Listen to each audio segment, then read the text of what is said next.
Eto po, maganda kong pag-usapan po at reaksyonan po mga kabida na po. Ito hong tanong kasi parati ko pong naririnig ito mga kabida na po. Ito hong pag-iwas po ni Bato mga kabida.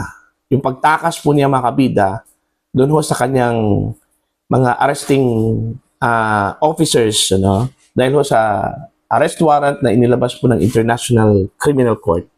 Okay, laban po sa kanya sa kasong crimes against humanity po mga kabida. Maituturing bang fugitive from justice ito hong si Senator Bato de la Rosa? Okay? Marami hong nagsasabi na fugitive from justice daw ito hong si Senator Ronald Bato de la Rosa mga kabida. Matapos po itong tumakas. Okay? Diyan po sa premises po ng Senado nung Thursday po ng madaling araw. Okay? Mga kabida. Okay? Tinakasan daw niya yung mga ahente po ng NBI, meron pong bit-bit na arrest warrant, mga kabida po. Okay? Kahit na alam po ni Senator Bato, mga kabida, na yung arrest warrant na yun ay kumpirmadong inilabas po ng International Criminal Court. Okay? Pero magugulat ka mga kabida dahil meron pong pahayag itong dating Supreme Court Justice po, mga kabida, na si dating Supreme Court Justice Adolf Ascuna, isa kong kilalang legal luminary, at eksperto po mga kabida ng ating saligang batas. Okay? Dahil dating Supreme Court Associate Justice, Okay? Hindi raw may tuturing fugitive from justice po, ito hong si Senator Bato de la Rosa as of now. Okay? So, anong ibig sabihin po niya? Hindi ho siya pwedeng dakpin, hindi ho siya pwedeng aristuhin, mga kabida, po? Ito, pakinggan muna natin. Ito hong panayam po ni Miss Pinky Webb, ng The Billionaire News Channel, kay dating Supreme Court Senior Associate Justice Adolf Ascuna. Is Senator Bato de la Rosa a fugitive now? In my view, the word fugitive is not applicable yet to him because the question of the effect of the warrant, international warrant, is not yet definitely settled and is under question. Ayon, hindi pa raw definitely settled yung arrest warrant mula sa International Criminal Court, At sino po yung magsisettle to dito? Of course, ang Korte Suprema, mga kabida. Remember, meron na pong pending petition po, mga kabida, ito hong kampo po ni Senator Bato de la Rosa, questioning the issuance of arrest warrant, mga kabida, laban ho kay Senator Bato. Okay? At dun ho sa kanilang petisyon, ipinaglalaban po nila, mga kabida, na wala hong visa po ang arrest warrant dito sa Pilipinas. Okay? Dahil unang-una po, hindi na po miyembro ang Pilipinas sa International Criminal Court. At hindi pa yun nare-resolve po ng Korte Suprema hanggang ngayon, mga kabida.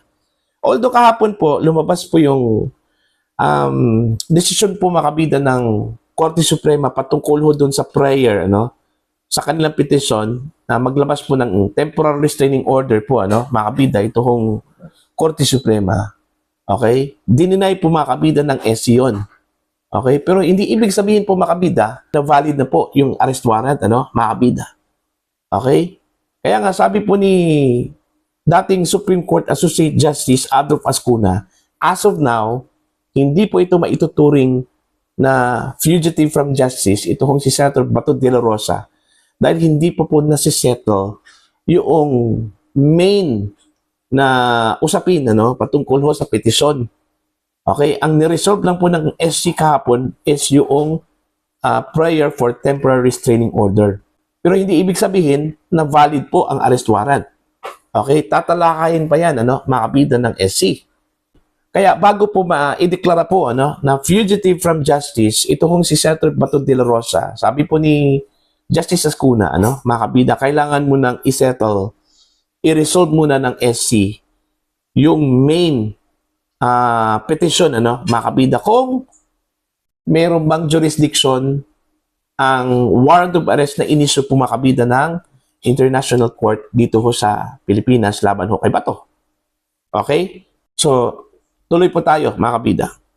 So until that is resolved, in my view, he's not yet a fugitive.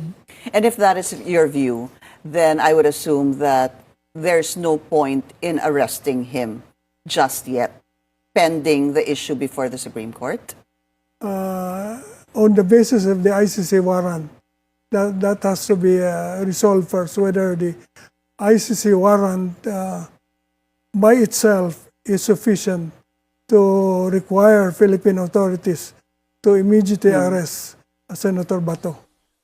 So yun po, mga kapida, malinaw po yung statement po ni Justice Ascuna, retired, na hindi pa po maituturing na fugitive from justice ito hong si Bato de la Rosa hanggat wala hong desisyon ang SC dun ho sa main petition po, mga kapida. Okay? Kung valid ba yung arrest warrant na inilabas ng ICC dito sa Pilipinas. Kasi karaniwan po dito sa atin, mga kabida, kapag ang isa kong akusado, nilabasan po ng arrest warrant, mga kabida, at pinaghahanap na po ng batas, tapos hindi po ito nag-submit ng kanyang sarili sa batas, sa mga otoridad, tumakas po, mga kabida, may tuturing na pong fugitive from justice, hindi pala. Okay? Meron po akong narinig at napanood po, nag-video, mga kabida, ni Attorney Edward Chico. Okay? In-explain po niya doon, mga kabida, kung bakit hindi mo basta-basta ideklara yung isang akusado po, mga kabida, na fugitive from justice kapag siya po ay tumakas mula sa kanyang mga arresting officers, Dahil meron palang guidelines na inilabas itong Korte Suprema po, mga kabida. Okay? Kung saan po ang guidelines ay patungkol po ito, mga kabida, sa kaso po, ng Dilacar Transit Incorporated versus Yamson. Okay? Doon ho sa guidelines na yon, sinabi po ng Korte Suprema doon, halimbawa po, naglabas ng arrest warrant ang lower court laban ho dito kay Yamson, mga kabida, po. Okay? During that time, okay, pinaghahanap po, mga kabida, itong si Yamson ng mga otoridad sa bisa po ng arrest warrant. Kaso lang po, hindi po ito nahuli, dahil according to Attorney Chico, umalis daw ito papuntang ibang bansa, mga kabida. Now, ang tanong ngayon ng Korte Suprema, may tuturing bang fugitive from justice ito kung si Yamson? Ang sagot po ng Korte Suprema, hindi pa, dahil kailangan pa po ng executing officer, ibig sabihin yung warrant officer, mga kabida, na mag-report dun ho sa local court kung saan nanggaling yung arrest warrant, mga kabida, at sasabihin doon na hindi ho nahuli ang akusado. Alright? At tsaka pa po, magdeklara po ang korte na ang akusado po na tumakas mula sa kanyang arresting officer ay fugitive from justice. Ganun po yun. Yung guidelines na sinet daw ng Korte Suprema, mga kabida, po. Okay? So, dito sa case po ni Bato, very unique po ito, mga kabida, dahil unang-una po, hindi po local court ang naglabas po ng arrest warrant, kundi mula mismo sa International Criminal Court, mga kabida. Ang ibig sabihin ba, kung pagbabasihan natin yung line of reasoning po ni Attorney Edward Chico, dapat ang magdedeklara ho dito na fugitive from justice, ito hong International Criminal Court. Okay? Dito ho kay Bato de la Rosa.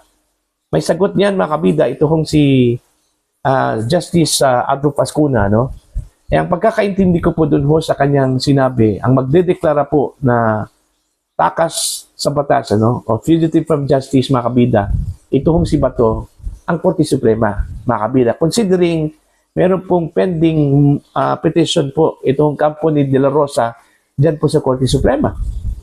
Kapag ito po ay madedeklara po, mga kabida, ng SC, yung main petition na walang visa, kapag ang main petition po ng kampo po ni Bato dyan po sa SC, ibabasura po, mga kabida. Ibig sabihin po, okay, valid yung arrest warrant na i-enforce dito sa Pilipinas, tsaka pa po madeklarang fugitive from justice po, ito hong si Bato de la Rosa, mga kabida. Yan yung pagkakaintindi ko po, Okay, hindi po ako abogado po, mga kabida, po, pero yun yung pagkakaintindi ko po doon ho sa statement po ni Justice Ascuna, no, mga kabida. No po. So sa ngayon, okay, although magkaiba po ang interpretasyon ng mga abogado, ano, mga kabida, kahit na itong si dating Supreme Court Justice Antonio Carpio, iba yung kanyang pananaw po, ano, mga kabida. The moment daw na naglabas ng arrest warrant itong ICC, mga kabida, makukonsidera na raw, ano, na fugitive from justice itong si Bato de la Rosa matapos po siyang mag-evade doon ho sa arrest attempt, mga kabida, ng National Bureau of Investigation. Okay? Kaya nga magkaiba talaga yung interpretasyon po ng mga abogado, ano? Kaya nga kailangan po ng mga kabida ng Korte Suprema. Okay? Kasi ang Korte Suprema lang kasi, mga kabida, yung may kakayanan po, ano, na mag-interpret po sa batas. Okay?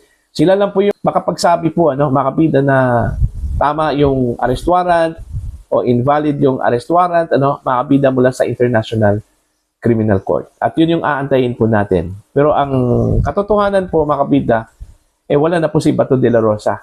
Wala na pong aarestuhin po, mga kabida, ang National Bureau of Investigation. Alright? Depende. Kung magpupursigi po, mga kabida, yung NBI, na hanapin po si Bato, talagang mahanap talaga yon, ano? Mga kabida, ano po.